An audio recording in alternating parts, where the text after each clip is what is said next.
Hello, everyone. It's Michael Jacob with Unleashing Intuition Secrets. Joined once again by Rafael Conquista. We're going to talk about the Ditty trial results. They just came out. The jurors in deep state New York, basically, most of the charges have been dropped, and they didn't convict him on it. They didn't find him guilty. So I've been to in Washington D.C. What I thought there's no way that could a human being could convict someone that the evidence was obviously not, pointing towards them being criminal. One of the J6 grandmother, I had her on my show several times. I sat in her trial and I looked at the jurors and I was like, those are average people. There was like a priest, a Catholic priest that was in the mix. I was like, there's no way they're going to convict. And sure enough, they did. They're going to figure this out. Yeah. So it seems the same to me. If some of you have been around a little bit, or maybe you've done some research, if you look back on the O.J. Simpson trial, very, very many similarities where you have a juror that is not going to convict because you have a very high speed and very prominent. Like when I went to that trial, I'm not intimidated by anyone in the world. I've been around everyone in the world at the highest levels. I've seen them. I know they're no different from the rest of us. Some of them are very clever. Some of them are very good and do good work, but that's not often. So I've seen the worst of the human soul and consciousness, and we're looking at it right now with the P. Ditty trial and the jurors of that trial. I can't say that I know a lot about the trial, but from what Denise handed me this morning, that the acquittal was on several of the racketeering charges. Yeah, I'll count them out. So there's like 5 different counts. Count 1, racketeering, conspiracy, not guilty. Count 2, sex trafficking, and that was Cassandra Casey Ventura, not guilty.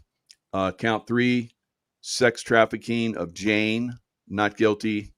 And then count 4, transportation to engage in prostitution, guilty. That can be up to 10 years. And then count 5, transportation to engage in prostitution, Jane, guilty. So there was a whole lot more stuff that was that could have come into this, but that's all they brought. That's very interesting because what we were hearing, what we're seeing, is that there was like tremendous evidence and people, the P. Ditty list and all that. There was going to be so many people that were going to go down, and P. Ditty himself looks like he's not even going to go down. Right. Yeah. Probably get out with a hand slap. And that's what they're saying right now. He's probably going to get a few months, if that. And because he spent so much time in prison, he may get off because he's already spent time in, and they'll count that towards his conviction, and then he'll basically be on probation, and that's going to be it. You can't help but to immediately consider just deep corruption at the highest levels. Either perhaps the judge or the prosecution themselves, anybody could be involved, or multiple parties could be involved in just the corruption factor. I've seen trials where I would just sit back and go, this can't even be. Like the greatest jury tampering was being, the judge was doing it. Hundreds of pages of jury instructions in order to, like we talked about this in the past, to eliminate that jury power, that jury nullification. I always say there's a way, but sounds like you're saying there's a juror or two that wouldn't convict no matter what. Yeah, and maybe they got to somebody, paid them off or whatever. But and there's one guy that has a pretty good show. He's basically saying that it's very much like O.J. Simpson trial. Right. And there's people in there they're not going to convict. Kind of like the same thing where, I was watching the J6 grandmother that was carrying around a flag inside the Capitol. Yeah. American flag. And she was asking, how do I get out of here? Because she started to feel uncomfortable because I didn't feel right. And, so they're like, this woman did so much evil. and that was from the FBI, the Department of Justice. I was like, wow, we have a very corrupted system. And I've said that we have to fix that system. We have to fix the judicial system. Otherwise, we're not going to get any convictions. And this is a great example. And this could be the most perfect example, as people outside the courtroom are basically dancing around with bottles of baby oil, So, that was supposedly they found hundreds of bottles of baby oil, and, it's okay. So they had sex parties. And there's people that said there was probably some kind of stuff in those bottles. And there's so many people that came out and talked about how they had been drugged and raped by P. Diddy, and what happened to all that?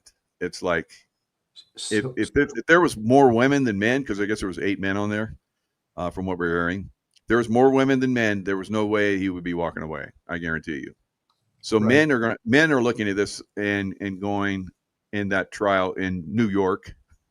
They're going, all they did was just pay all these women to have sex with them, and that's what's bad about that, So, the average person like you and I, and except for New Yorkers and people in Washington D.C., maybe Chicago and L.A., I don't know, but the average person looks at this and says, this is corruption and this is disgusting. He should go away for the rest of his life, and everybody associated with him, everyone that went to those parties. But it looks like nothing's going to happen. And especially if it's a deep rabbit hole that, like, I think you've talked about in the past, just these interconnections with the sort of the deep state apparatus of child trafficking, sex trafficking, all over the world.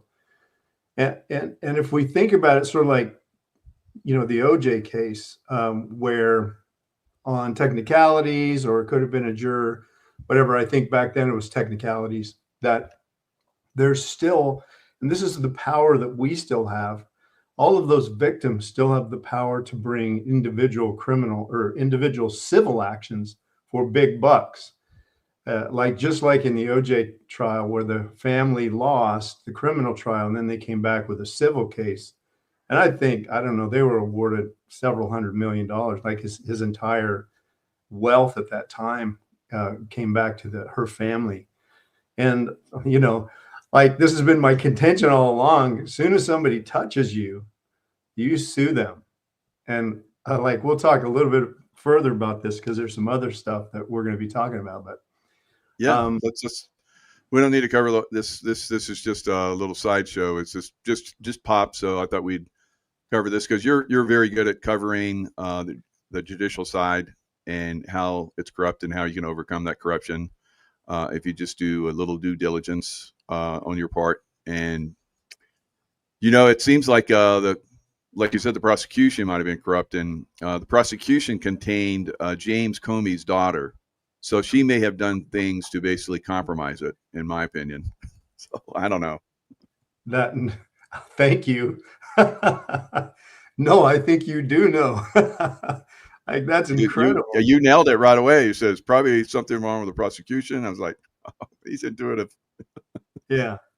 So, when it comes down to you and I, the listeners and people that really care, if we get attacked, so this is part of that lawfare tactic and it's still happening. If this supranational case can have Comey's daughter involved, there's still just deep state oozing out of every crack everywhere. So, but if one of us, if you or I, or the listeners become a victim of this lawfare, back to what I always say, you have to go onto offense. Imagine some of the great basketball players like Michael and Kobe and Shaq and some of these greats. Even Curry couldn't shoot from the defensive end of the court all day long. So to become offensive is really, and that's a good word, become offensive. And that's such a great power that we have to become a plaintiff in a case. Because like in a criminal action, so they come against you for paper crime, like Grandma or Tina Peters or Trump or all of these big cases that we've heard, these national cases, but they're coming after, really good people. How many hundreds or thousands that they just toss in jail on the J6. Just countersuing and becoming a plaintiff, because then in your civil case, you can depose, you can ask for admissions, you have all kinds of power that you don't have as a supposed defendant in a criminal case. You're just kind of relying on your lawyers, and by the time you get to trial, there's no depositions or anything. And if the court excludes all this evidence, like Michael watched with grandma, like it's over. It's just a kangaroo, literally a kangaroo court. Look that up. And so it's a good point to bring up. And I hate to see that, you know, our judiciary is just, it's raunch. It's raunch. Yeah, and you can see it in certain courts, like the Manhattan court. Of course, they brought all those Stormy Daniels against Donald Trump and all those other court cases against Trump. So it's obviously a corrupted judicial system there in Manhattan. I don't know what it would take to fix that, but you're gonna continue to have these problems, and they'll protect the criminals. Obviously, like P. Diddy, right? It just protected him. Exactly. And they went after the people that are trying to correct that, which is Donald Trump. So that's a stark contrast to, I don't know. Tell me where a good judicial system is anywhere in the United States. It's like, and we'll use that as an example. I don't know, but but we can go around the country and go, yep, L.A. corrupted, Colorado corrupted. Huge. Chicago corrupted, on and on and on. So it is like, how do we fix all that? And how do we stop the corruption? Because we're never going to get these people convicted that are true criminals and stop this sex trafficking. So we know the sex trafficking goes a lot deeper, goes to minors, and the Democrat Party was okay with that. 300,000 minors missing. Coming across the border wide open. They left it wide open, knowingly that all this was coming on. So they're pretty much the party of sex trafficking children. Totally. And P. Diddy was part of that. And we've seen that, across the country in a lot of different cases. A lot of different judges are literally involved in that. Sheriffs and all kinds of crazy stuff. FBI. We keep hearing, FBI, people that are involved in, pedophilia.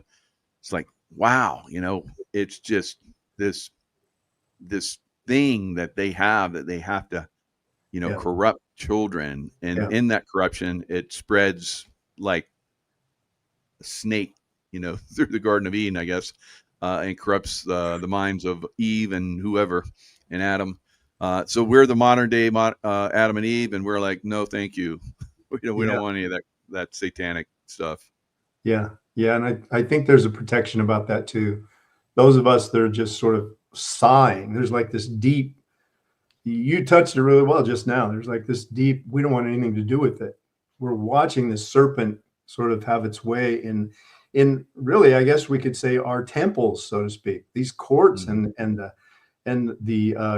houses that were created by the early founders to represent, those early beliefs and concepts of just like completely rotten. Like even, Patel and RFK pointed out in the last few weeks that there's 2 or 3 just pharmaceutical lobbyists for every representative, every judge, every prosecutor.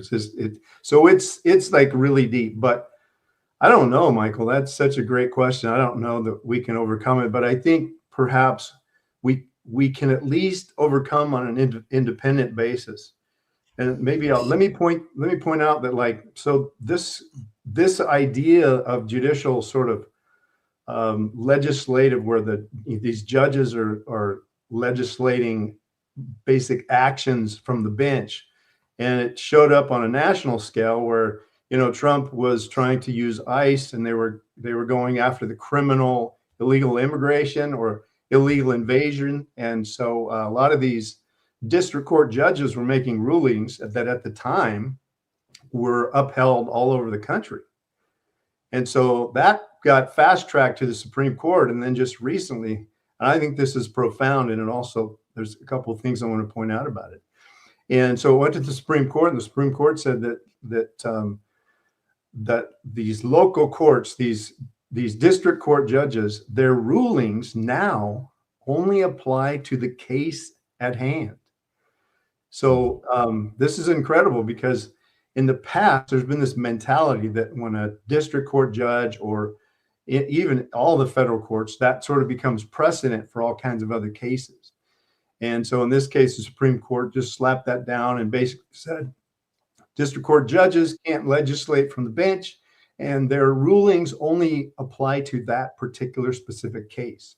So that was really huge.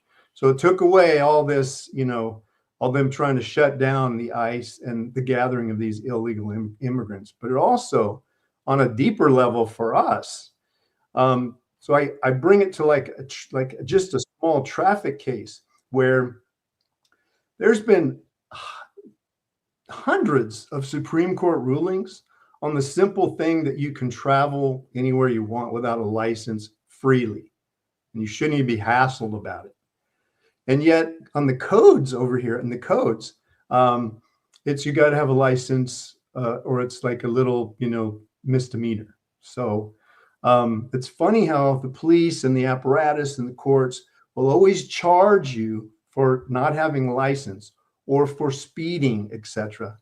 And then if you win that case, or if you countersue and win that case, it only is good for that case. It doesn't become a national precedent. Does that kind of make sense? So the things that they want to accomplish somehow become a national precedent. And the things that we would want to accomplish, like in my case, I don't have a license. I gave it back like 30 years ago. And if they ask for it, I just, go into the whole thing. But I've already had a couple of cases, and I just annihilate them, and they just leave me alone. But it doesn't become precedent setting. Only theirs against us becomes precedent setting. So in that instance, we have to, on an individual basis, we have to countersue 100% of the time, or at least have enough, like Michael's talked about, at least have enough ability to go in court and beat it on its face. And you can do that too. There's all kinds of ways around that. But so I thought that was a really cool case that the Supreme Court did, where they overturned all the district courts that made each case individual, just an independent case that would have to be tried over and over and over again. So on an individual basis. So that's a really cool ruling, and I think very helpful for people. So it's break that legislation from the bench kind of thing, that it applies to everybody when it does not. So we covered this the last time we talked, the DARPA event 201 and July 4th. Dr. David Martin saying that there's going to be a bioweapon attack on July 4th, and that, I don't know, I think it was 100 or 200,000 that he's predicting. I guess from the information that he's gleaning from this one, event that they planned, and it's available for everyone to look at. So this could be just a misdirection type thing. It's be hard to see, them pulling off a bioweapon attack that would kill that many people on July 4th, maybe long term. But what are have you seen anything else on that? I guess he was just on David Rodriguez's show. I have to go check that out and see if there's any more updates to what he's been talking about. But yeah, what do you think? Yeah, I really like his work.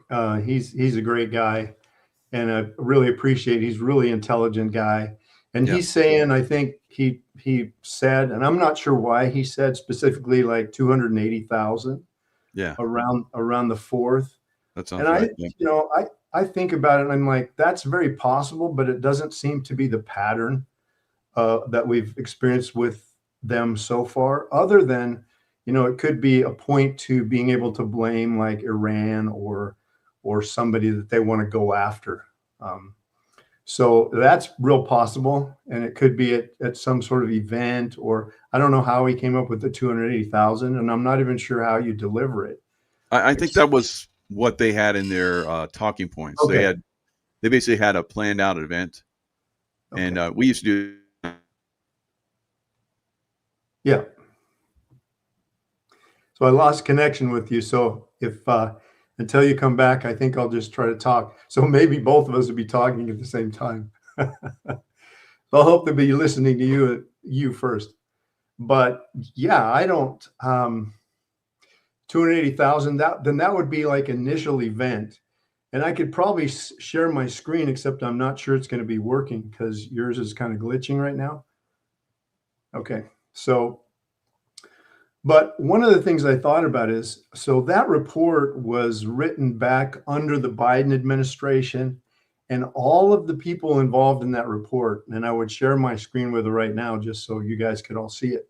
All of the people in that report are, a lot of them are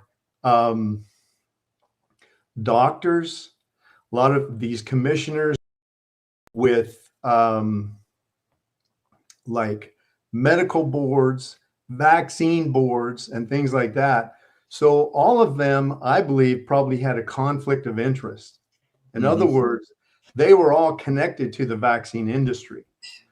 And since the vaccination, in my opinion, has been the largest sort of dispersion method of the bioweapons over the last 30 years, it would be easy, like we've talked about before, it'd be very easy for them to just, a few shots with something very pathogenic, like I don't want to use the word Ebola, so I'm thinking of more like a highly contagious form of TB, or highly contagious form of pneumonia, which can spread really quick. You just have to touch, sneeze, cough.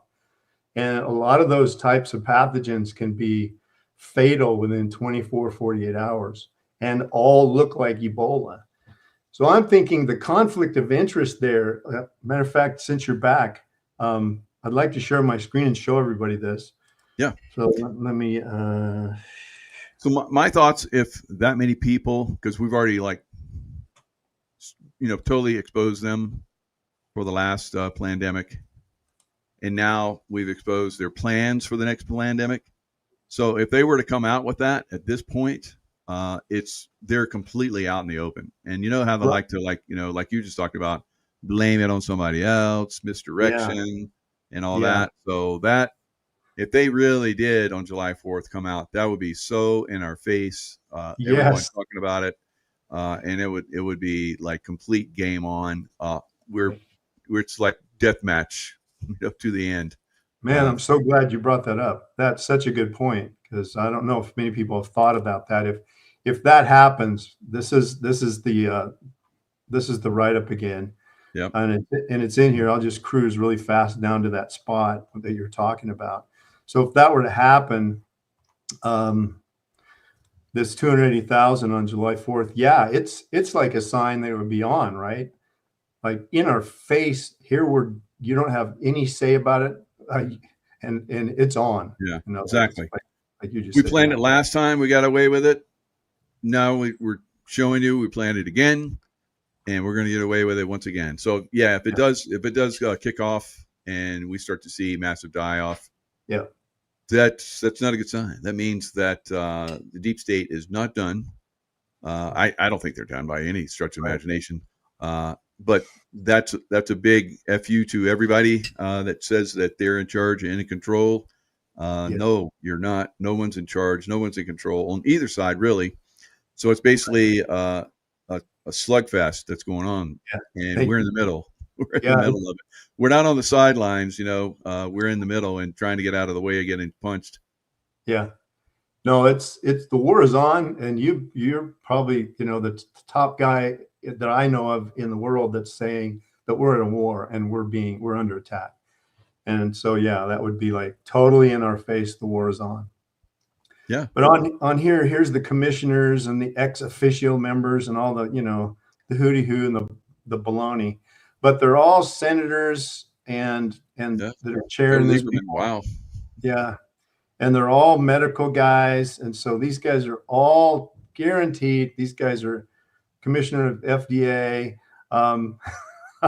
These guys are all in bed with the pharma. And so they know, they can write predictions because they're in control of all these bioweapons labs. And so there's never any discussion about that, never any connecting these dots that, wait a minute, maybe these bioweapons, these facilities that Fauci and all these other guys are running all over the world, we've been over that many times. What's the connection here? I didn't notice that was in the Commission on Biodefense. And then there's a few terms down here I'd just like to share. This is the heading. United States was not sufficiently prepared for impending biological threats back in the last 8 years when we issue one of these. Then, as today, we acknowledge that while some biological events were inevitable, how would we know that? Their devastating impacts were not. So we haven't felt them yet, even though these events were inevitable. So the only ones that could say that are the guys that are in control. And here's their, the favorite number, 33. They make 33 recommendations.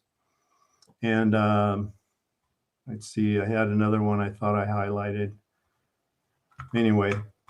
The two Democrats are on that top list. Joe Lieberman, Democrat. Thomas Daschle, Democrat. Right. And maybe there's some Republicans in there, who knows? But I don't think so. I think this was under the Biden, under the Obama thing, and all these guys are the people that you've been talking about forever. And also with what we pointed out several times is from Patel or RFK, I'm sorry, is that all of these guys, all of them have 1 to 3 pharmaceutical lobbyists that live with them. That's mind-blowing to me. And so, it's on. They're almost like, without saying what you just suggested, that it's on. And if it's already on, but if there's 280,000 people that show up on July 5th that are dying, then we know it's in our face and it's on. And at that point, I'm like, because I've always been a Navy SEAL wannabe, I'll just try to turn into a Navy SEAL like real. So I'm going to come back to you.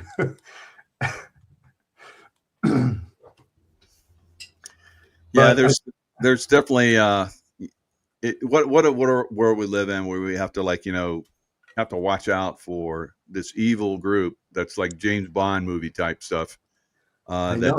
That's always planning to disrupt our lives on a massive scale. How many times how did this ever happen? And why don't we all just rise up and stop it? Man, sometimes I'm like, hey, I wonder if Michael and I can just talk about kids and we're going to Disneyland and then we plant in a garden in the evening and stuff like that. Yeah, exactly. Instead of like people trying to murder us. Like, this is killing me. But it is what it is. And it's like, there's no time. And I don't know anyone who would know it better than you. No time to put your weapons down. This is a time to be really diligent about taking care of ourselves and our health and loving our community more and then defending ourselves. I want to, speaking of bioweapons, I want to show you something I've never seen before. This was brand new this morning. I woke up to this. If you can see this quick video, can you see it or do I? Yep. FlemTrails. Yeah, FlemTrails. So is it showing up on the screen okay? Yes, good. Beautiful blue sky this morning. And man, I look at this and I'm like, those are beautiful, godlike clouds. This, Michael, is the new FlemTrail. Look at the perfect line. Wow. And so it's got it's just amazing, just an amazing cloud looking feature to it. So we went out and we can either do it with a laser or we can do it just by pointing, and I'll explain it just a sec. I don't know if you remember this, but so we just point, and that energy that we've talked about so many times, our bodies are so, I'll say intuitive, but it's that biophotonic dimension. So sure enough, that thing is full of biofilm. And so I grabbed a bottle of the Intuistat, ran back out, and we retested it. and we got Coherent. Cindy, you saw them creating those today as well. Where do you live? Yeah, because this is a first for me. I've never seen these before. Yeah, that's pretty Incredible. wild. I It haven't seen really one. looked beautiful, and I was like, "Oh, thank you, Lord." And then it was like, "No, that's a chemtrail." I just knew it, intuitively in my spirit. We tested it full of biofilm. We'll talk a little bit more. Oh, okay. In, Mesa, Arizona. Gotcha. So maybe it stretched all the way out there, from Cali all the way to Arizona. Wow, that's pretty wild. I know some people out on the sort of central eastern border of Arizona, about like the Payson area, and they're seeing these too. Not like the one I've seen today, but if you have that, this is novel. These are brand new. And so they linger, and it's almost like it's part infection, but it's also sort of like it's got a nucleation where whatever's in the spray sort of attracts moisture out of the atmosphere and almost builds a cloud, but the cloud is also very toxic. So then it lingers and slowly disperses in a whole new way. And so, there's another avenue. We've seen the traditional chemtrails, and it looks to me like this one was even lower, so a little lower spray. And then it just We'll have to give them, instead of trails, we have to call them Kimballs. Cumulus cumulus clouds. Anyway, but so, that it's something preceding that, whether they're bioweapon attacking us or whether they're trying to control the. I think there's going to be very, very serious weather that we're going to see over the next several months. So you could see some. We're seeing flooding all over the world right now. Yeah, and I think we're going to start to see, which we've already seen, but we're going to see a lot more flooding in areas that we haven't seen. And I think Arizona could be one of those, and even, I don't know, maybe even California get flooding. It's been rare for California to get a lot of rain during the summertime, but maybe this year will be different. But I think that this winter is going to be probably epic snow all throughout California and the West Coast. I believe you, but it's interesting when NorCal, like, I don't know how far down it came into like the Southern Sierra last winter, but I know they got tremendous snowfall in the Sierra, and all the way down here in our local mountains, not even 2 feet, and a good winter would be 6-8 feet in the local mountains, but almost nothing. And we had maybe, when I say a foot, so we're talking about maybe an inch of rain that delivers about a foot of snow. And so that's like, we had maybe 2-3 inches of rain this winter down here. So that could be part of the weather manipulation you've talked about forever. And but up north, I think, yeah, spot on. I can see it too, like China for the last couple of years, but this year, it's incredible flooding. Oh yeah. Yep. So India's got some, but yeah, China's really off the charts. Yeah. So what's that going to do to China's ability to feed themselves? Yeah. Exactly. And they keep going after those Three Gorges Dam. So we'll see, because that gives them a lot of electricity for AI. So we're in the race for AI between, I believe, China and the United States. Yeah. And if China were to basically take Taiwan, they would win. So it would be like, you guys win. So we're maybe seeing some stuff move in that direction. I don't think it's going to happen, but we could see posturing, like we could do this, we could do this. Right. And then maybe some deals made. I don't know. We'll see. Definitely. Yeah, they probably have to do something soon, because some of the flooding I saw was like unbelievable. Oh yeah. And like, if we go back, I did a little research, because I've been hearing this for a couple of years about our area when there was, solar minimum, I think you're looking at and talking about, that there was like ice pretty substantially all the way down to maybe at least Northern California. So like the San Joaquin Valley all the way down south was full of water as well. Hmm.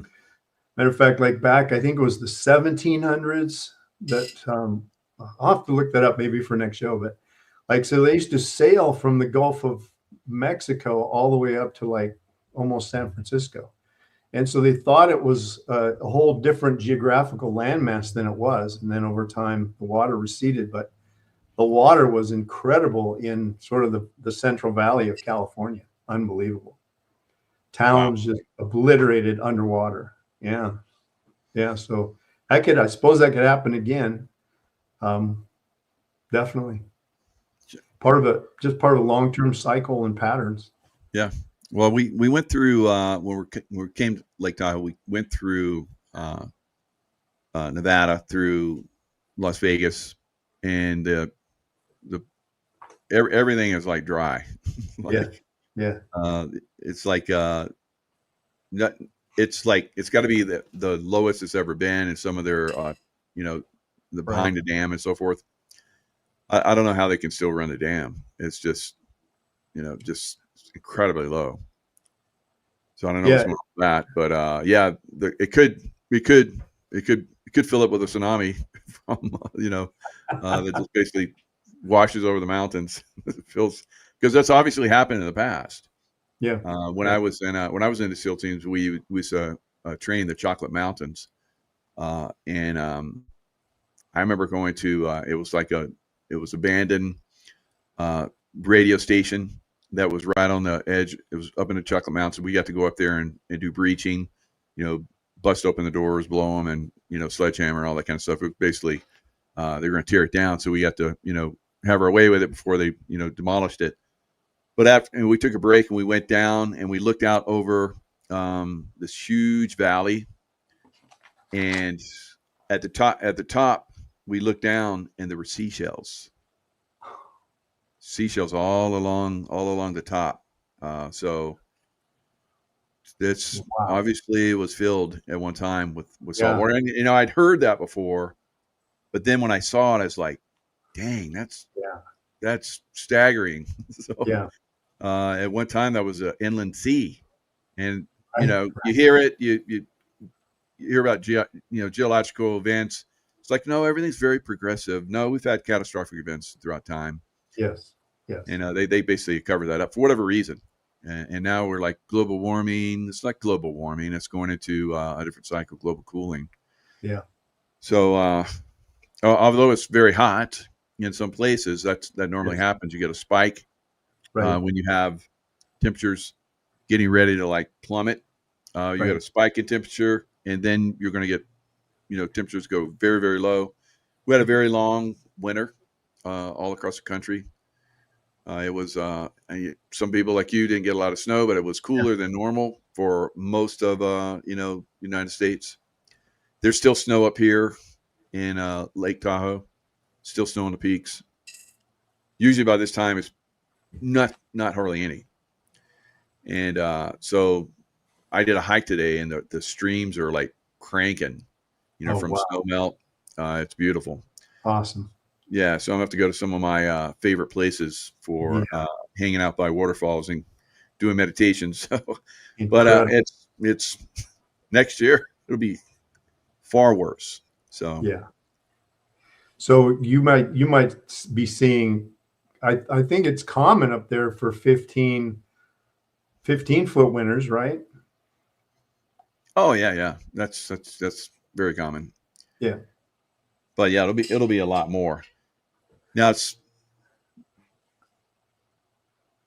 So I know 30 years ago, when I was 40 years ago, when I was, much younger, did a lot of time in the Eastern Sierra, up Bridgeport, which isn't, super far from you guys, Yosemite and all that stuff. And all the high crags all had glaciers in them that never left.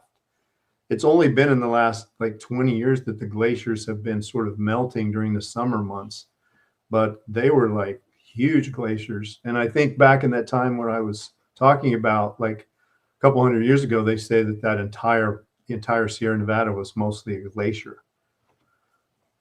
So it could be coming back. It could come back. Yeah. You you get 20, 30 feet of snow in a winter for just a couple winters, and now you got some glaciers that are 50, 60 feet deep, and pretty soon here you go. But amazing country. I love it up there so much. Nothing like it in the world. Yeah, it's just one of the most unique places in the world, no doubt about it. Yeah. Oh, last night, our first night here in the new place, I just went outside, like looking at the moon and looking at all the stars. It was beautiful, and I thought there was like fireworks. It looked like 4 streaks that were going across the sky, and I was like, somebody's doing early fireworks, and they kept moving, and they moved at incredible speed, and they were like super bright, and they went right through the woods by my house. What? Oh yeah, and at a speed that is not normal. I've seen so many UFOs here in Tahoe. It's like it's totally wild. That reminiscing, you saw that last night. Yeah. So I remember being in the Sierra, and just probably 3 hours south of you. And I woke up in the middle of the night camping, and you know how you have the net on the tent and stuff like that. And woke up, and there was like, they were very high. The word that comes to me is rods. These were like the length of the sky, just an incredible light beam. There was like 4 of them up in the sky. And I'd never seen anything like that before or since. And they were out for a good couple hours. I fell back asleep, and it was incredible. Like the length of the sky at elevations that, of course, were not as high as the stars, but way out there. And so I was just like, okay, we're not alone. Nope, not at all. Yep, it's pretty cool. If you're open to it, you'll see them. If you don't believe, you won't see them. So they'll be there, and you won't see it. Like somebody said, my streaks were bottle rocket. No, they were like 4 of them, and they moved across the lake. Across the lake, I thought somebody was like way off in the distance on the lake. We're shooting like some kind of fireworks, and 4 streaks in the sky, and then those streaks turned, and they went all 4 of them, and they were like box shaped, and they were like all around each other. They're like moving and just like vibrating, like just went right through the trees. And so it wasn't a jet. They don't fly that low, and they make a lot of noise. There was no sound at all. They don't fly that fast. Yeah. Yeah. I've seen stuff like that even as a kid. Yeah. In a beautiful sky like you guys have, real clear, great big sky stars and stuff like that. Yeah. Very cool. Yeah. Very cool. So what about John Hopkins? John Hopkins, smashes. I'll share my screen again. This was from John Hopkins. So as we're talking about vaccines, and we're talking about bioweapons, here's another thing I think we've discussed. We've actually discussed this one before. Is U.S. health really best in the world? But John Hopkins recently came out. This is in the British Medical Journal, and they basically just kind of smashed the whole thing. The leading cause of death, the 3rd leading cause of death is medical error. So these are discussions that really don't happen on a large scale, even by the political apparatus, that because, like we pointed out before, because of this trillions, just in America alone, I think the healthcare budgets now are approaching 5 trillion is what it costs. And so, but this is like the 3rd leading cause of death in the US means that, if you guys know, I love airplanes, and the A380 is sort of like the new, jumbo 747 model. It's a beautiful plane. I think it holds 700 or 800 people. That's like one of those crashing every single day. That's how many people. We're talking like hundreds of thousands of people a year dying from medical error, including properly prescribed pharmaceuticals. And so it's hard to put a thumb on like that report that Dr. Martin talks about, where 280,000 people are are going to die. That would be in our face, but it's really happening, you know, every day. So this is like every year this happens with just proper care. This isn't medical mistakes. This is just proper care. So I think it's huge, and it's worthy of like repeating over and over. And I'd like to share a story, you know, before the end of the show that's really disturbing. I'll come back to you now. Last couple of shows I've been talking a little bit about our health as it relates to dentistry. And so, but that's the John Hopkins report, and that's huge. John Hopkins is what, you know, pretty mainstream, right?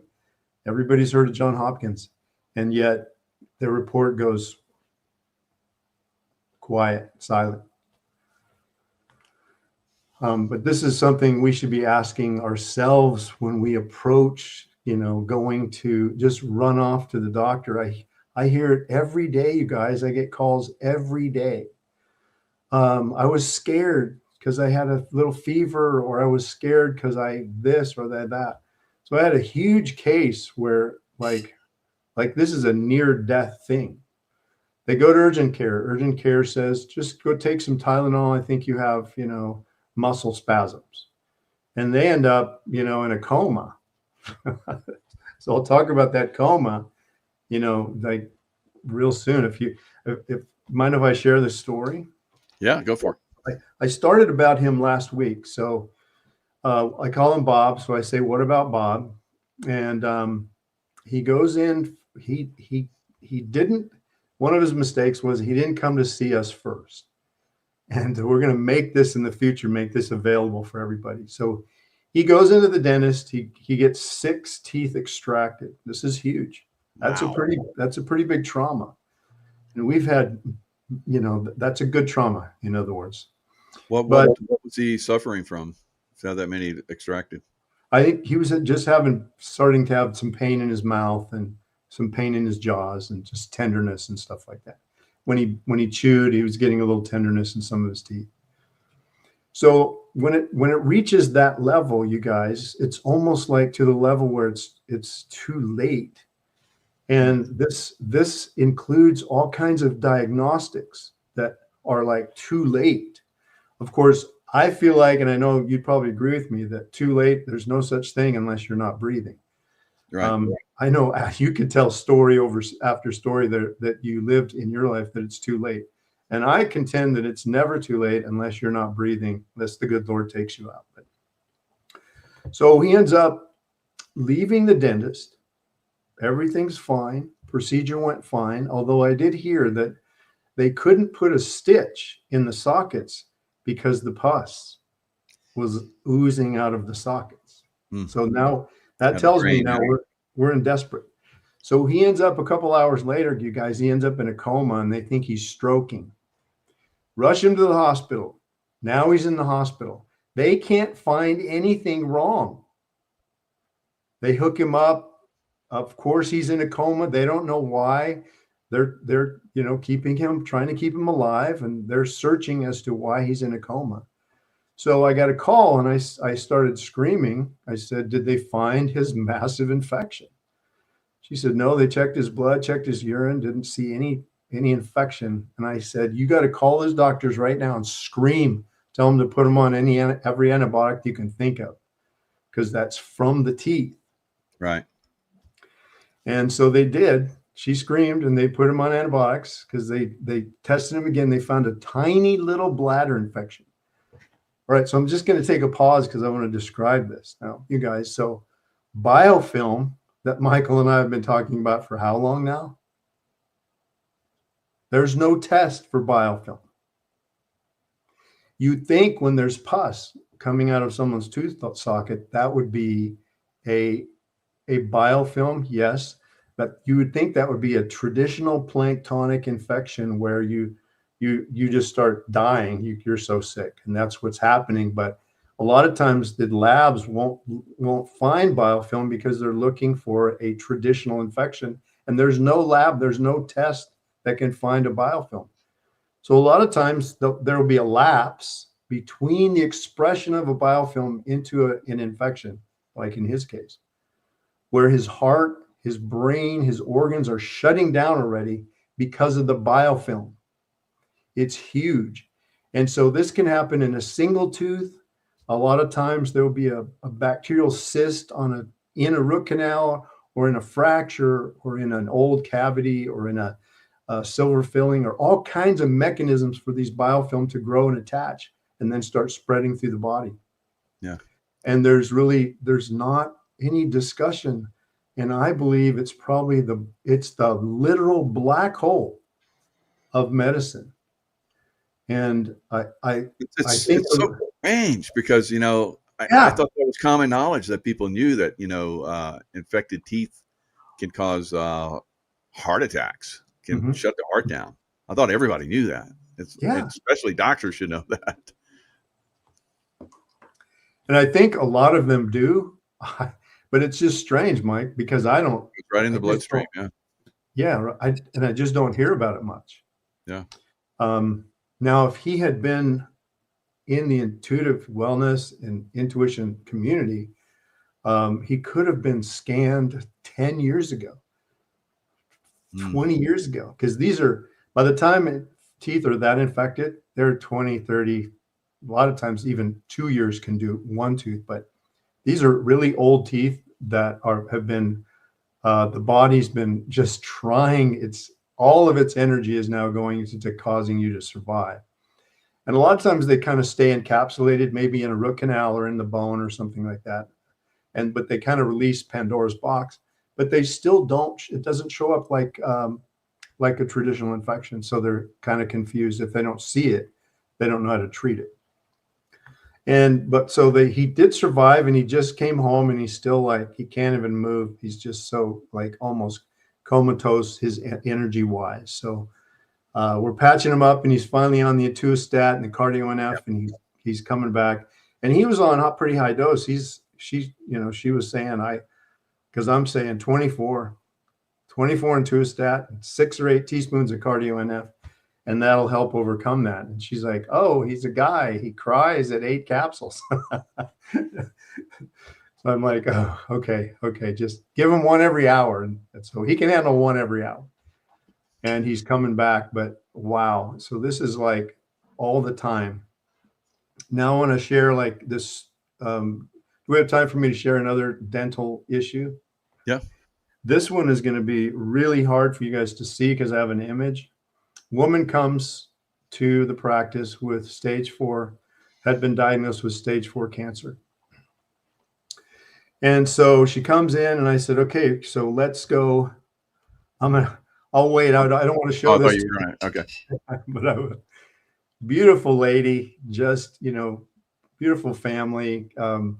So we started her on, hardcore superfood nutrient program, including everything guaranteed that's in the store right now. And so because it's my belief that, and I will define all of this very clearly in the future, it's my belief that there is no C word without this biofilm. It is the single, it's the plague. It's the C, it drives the C word. Now, don't misunderstand me. I want to just sort of clarify that about the vaccines. So vaccines have these super toxins along with biofilm. So if they're driving these super cancers, these turbo cancers, that vaccine has had both biofilm and some forms of super toxins, heavy metals, chemicals, parasites, the venom, things like that, plasmids, graphene, all kinds of different stuff that they sort of at random batches put into the vaccine. So I'm not talking about that. I'm just talking about this, where we've reached this epidemic level of cancers already in our culture, separated from the COVID shot. And so this beautiful woman comes in, and I said, okay, it's this tooth, and this tooth. And she says, oh, since you mentioned that tooth, I just should tell you that I had a little abscess about a month ago. A little bit of pus came out of it. It doesn't hurt. It looks great. A little bit of pus, and then it went away. So I thought my body was going to be fine with it. So now I'd already tested all of these teeth. And these teeth are asking for, this will shock you guys. So now we're talking about one single tooth is showing infection to the point of we're needing to bring in 20 bottles of Intuistat for that one tooth. Jesus. Jesus. Now, in the body, separate from the tooth, we can clear biofilm infection with 12, 18 capsules a day with some cardio-NF. And we're talking, you guys, about 1,200 capsules just for one tooth. What kind of infection do you think that is? Unbelievable. All right, so I told her, I said, you got to run on down. Here's the dentist. Go. Here's what you have to do. Do this, this, this, and this. And I said, now that abscess is going to come back. And it's going to come back with a fury somewhere else. So she lollygagged because her teeth all felt fine, Michael. She was like, oh, they're fine. So she lollygagged on the teeth. All right, now I'm going to bring this picture because it scares me. Uh-oh, there it is. Okay. All right, can you see the screen? No way. Yes, this is her tummy. You can see the lower areas, her pubis. This is her belly fat kind of overhanging. And so she calls me. Is that absolutely frightening? Jeez, that's insane. Oh. All right, so I'll come back to you so I don't have to, you guys don't have to look at that anymore, but that's incredible. Ooh. I've never seen anything like that, you guys. We might get an abscess or something like that in the mouth, or it might be a little abscess or even like a lymph that just starts filling up, and they call it the C word. All right. So she sends me this picture, calls me just panicked, of course, and says that my house smells like a person's been in there for 10 days dead.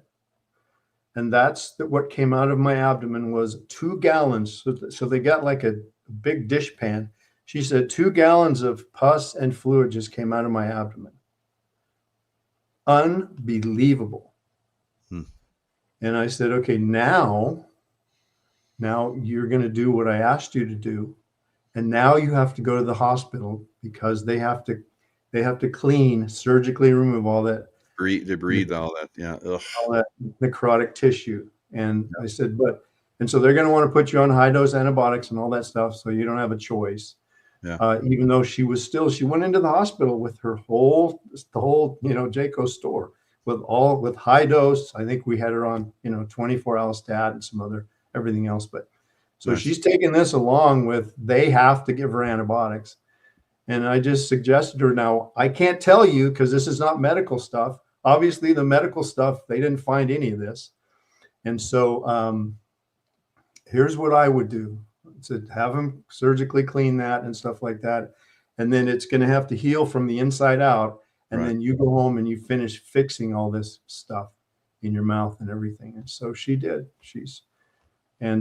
Just beautiful lady. But that is the power, you guys, of a couple of teeth that end up in the lymphatics and drainage, and the body's trying to deal with it. So it sends it into the gags.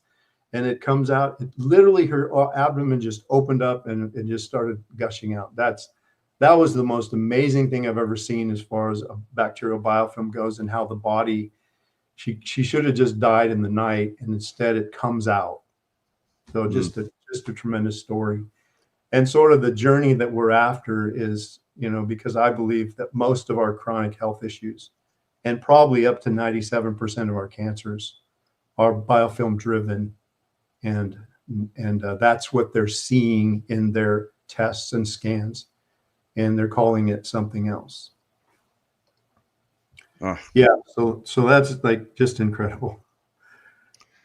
That's crazy. So the Intuistat, I think, is one of the top products for with garlic allicin. Really does a job on infections and so forth. So you gotta have that. It's really cheap too. It's like 30 something bucks. It is for a 30-day supply. You don't have to use it every day, but I use it every day. If I get some kind of infection, whatever it is. I Yeah. triple or quadruple dose on allicin, and it basically Intuistat. I'm sorry, Intuistat, and it basically knocks the crap out of whatever. And like within hours, it's crazy how effective that stuff is. Yeah. Right. So you need to have that stuff. I mean, please just get a bottle of it and have it around in case you get some kind of infection. Better yet, dose that every day, just for that, because garlic is amazing. And when it's in the form that it is, it's exceptional. You can't eat garlic and have this happen to you. It's on a different level when it's in the allicin level. So the super allicin, concentrated. yeah. So the allicin fraction, that molecule that's extracted out of the garlic, it would probably be a bottle. It would be about the equivalent of a wheelbarrow full of garlic cloves. Wow. So it would be a couple hundred, definitely. Mm. And then it would, you would die from just eating that much garlic. Oh yeah, and you smell horrific. You don't get any smell from this Intuistat. There's no smell at all, even though it is garlic. You'd smell it, but normally when you eat garlic, you have that garlic odor. But when you take this, you don't have that odor. So it's really good. Right. Sometimes, depending on who you might be, if you're up in a high dose range, someone else might smell it just a little bit. But probably. Yeah. Yeah. So this is like the stuff to help with, even you get a vaccine, you got to clear it. And you got to clear the biofilm, and it can persist. And, I would recommend the biofilm, the shedding. Because I know when you were dealing with a lot of people a little over a year, 2 years ago, maybe, you're lots of Intuistat, like just knocking the hell out of it. So it's crazy what the shedding has been doing to people. A lot of people don't get it. I talked about it on a show a couple of days ago. And a guy, and I just happened to notice, I don't always get to check the chat, but I was going through the chat, had a little time. And this one guy said that, yep, that's true. I didn't get the shot, but my friend did. And we went on a hunting trip, and we're in a cabin in this hunting trip. And it was shortly after, COVID craziness, and he got, the COVID shot. And he said that he had tons of problems after that. He had his system really started to fail, and he was a healthy guy up to that point.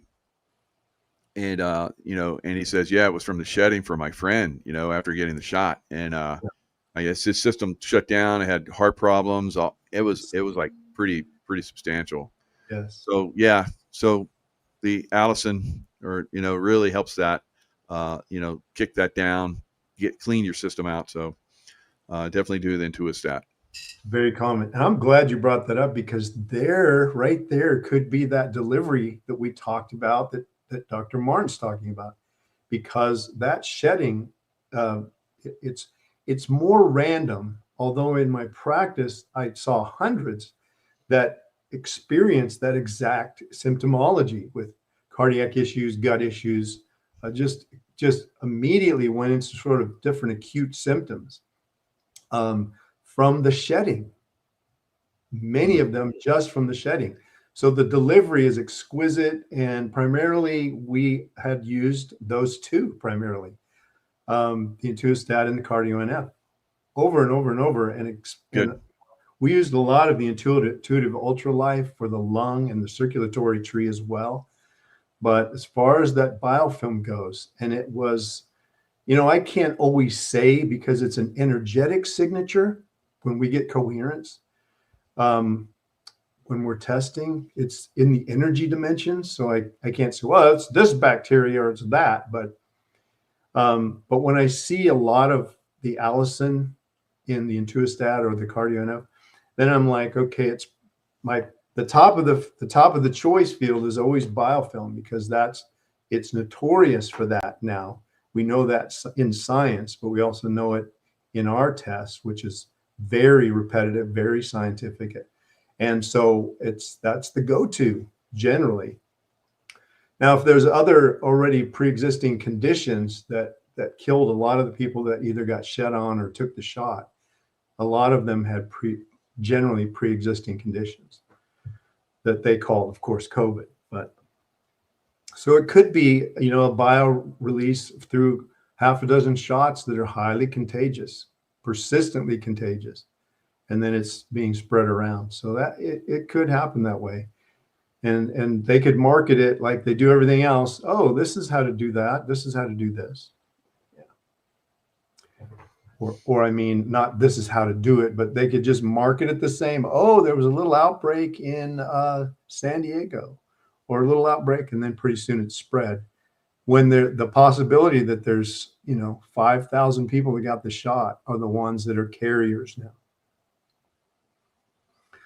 Yep, very good. My favorite. So just a couple of other things here you have in here. POTUS rules or SCOTUS rules for Trump against district courts, legislation, and lawfare. So I think we can tie this into the P. Ditty trial. It's basically Trump is going after the lawfare and the corrupt judge and the corrupt judicial system. Manhattan, one of the most corrupt in the country, obviously. Going after Trump the way they did. And of course, now P. Ditty, we're probably going to see him, walk later. They're going to do a $1 million bail, and he's going to get to go home. And then he's going to come back for sentencing, and they're going to be like, well, we're only going to sentence you to 6 months, and you were in jail for 6 months, so you're good. We put you on probation. Don't rape any more little boys. Otherwise, we'll really have to get serious here. But other than that, keep going. Yeah. On a just on a sort of a legal, lawful sort of level playing field, it's not an easy thing to prosecute a racketeering case. You have to have several components that don't have to exist anywhere else. There has to be like kidnapping, there has to be interstate trafficking, there has to be the use of wires, there has to be a lot of different components that don't have to happen to prosecute ordinary cases in a racketeering. So it could be that the prosecutor was an idiot. And that's probably real common. Sorry, you guys, but I think it happens way often in these cases where guys are getting off, where they're bringing charges that maybe they can't prove. And knowing the guy's probably a criminal isn't maybe enough to prosecute on a racketeering now. But I've heard like a lot of different cases coming on your show, different guys that are being really grossly attacked in their personal lives from this lawfare thing. Now, civil RICO was developed for gangs and the mafia originally. And then the Supreme Court stepped in and said, no, you can't do that. You have to make it for everybody. So the Supreme Court, like back in, I think it was the 60s, early 70s, when Congress passed the racketeering laws, the Supreme Court said it applies to courts, judges, police, anybody like that who's part of what they call an enterprise. In other words, you got your little gang that you're benefiting by bringing false charges or whatever. There's a monetary thing. If they kidnap you without proper warrants, and that happens all the time where they write their own. But so if they kidnap you and hold you, that's kidnapping. That's not arrest. And we really shouldn't even use that term, arrest, if they kidnapped you without a valid warrant. And a valid warrant requires that there's somebody who got injured by you that swore that you injured them. How many times does that happen in a J6 or one of those cases? So we then, as men and women, we have this ability to bring our own civil RICO. I'm not saying you're gonna be able to do that right away, but it would take a learning curve. So if you're The point is, if you're being attacked, you have to become a plaintiff.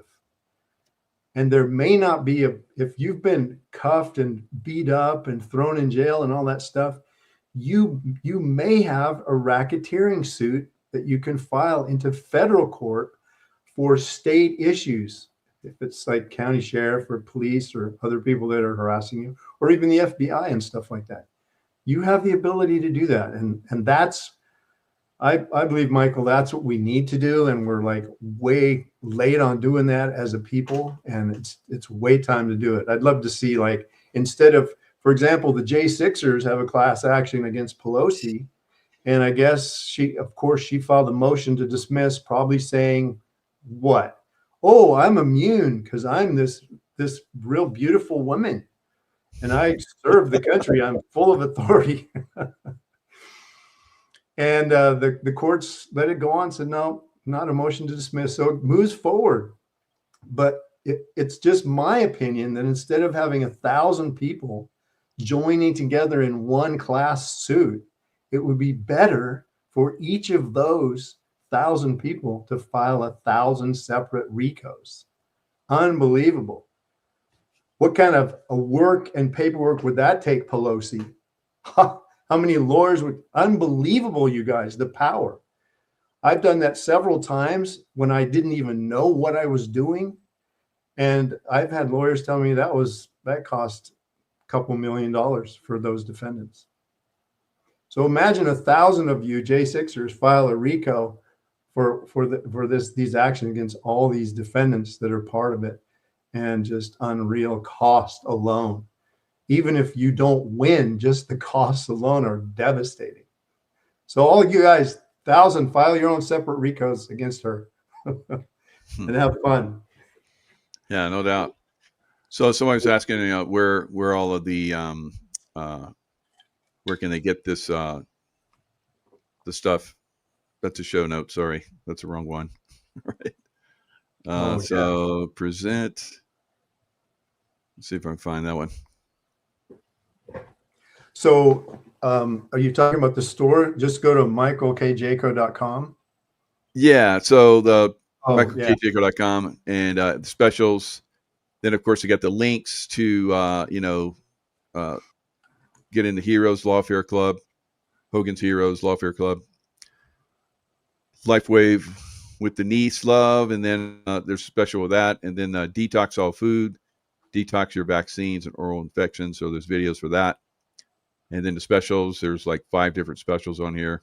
Spend $500, get 1 free Intuitive Ultra Cleanse Clay, 1 free EMF Harmonizer. So $180 value. So there's lots of different ways to, get these products. So, highly recommend you get those products going forward, especially if, in the offhand chance they do release some kind of friggin' bioweapon. It's in our face, like we talked about. It's like they're taking us down. We have to take we take away all the things that we normally do and hide it, and blame other people. We just have to go full bore. But they seem to be doing pretty good with Ditty, so I don't know. Maybe they got something up their sleeve. So yeah. Like you said, there's no rest. The war is on. The war is on. It could even come, you guys, because we've seen it in this energetic testing. It could come from 5,000-10,000 doses of a pharmaceutical coming out of China. Nobody would ever know. They'd never find it. Yeah. Easy delivery. And just recently they had almost 150 people were attacked with needles in throughout France, Paris, and so forth. What if in those needles was a bioweapon? Because they're saying it's going to take 3 weeks for us to figure out if there's anything toxic in your system.